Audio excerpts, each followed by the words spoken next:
In the Bible, there is this truth regarding the idea of believers being transformed.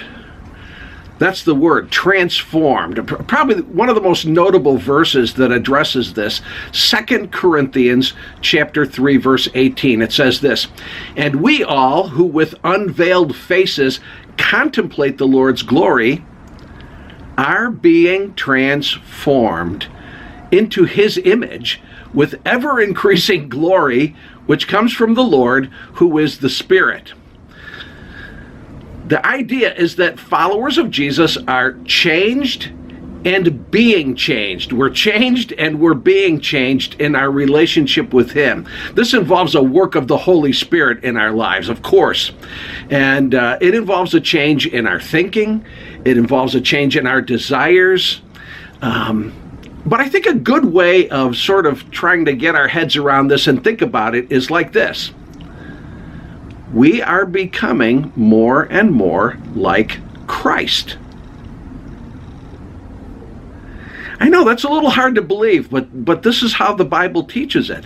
And by the way, I've known people who would say, well, this is not happening very quickly for me. And I understand. I get it, sure. But the Bible does tell us that when God begins this work in us, he's faithful.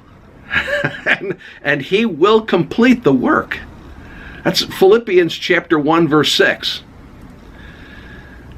Now, our participation matters. Yeah, of course. Our obedience matters. Like we're active participants in this transformation. We're not just sitting idly by. Like we can choose, our choice, we can choose to engage in the spiritual disciplines that encourage this positive change, or we can, just sort of choose not to do the things that move us in the right direction. And then it becomes more, if we don't do anything, then it becomes more difficult and it takes longer. See, here's a good question. Are you making this transformation more difficult than it needs to be? That can happen. Again, we play a role. But here's the key point. We are moving with God's help. If your walk with the Lord is real, with God's help, we are moving from a more self-centered life to a more God-centered life. And by the way, this is for our benefit.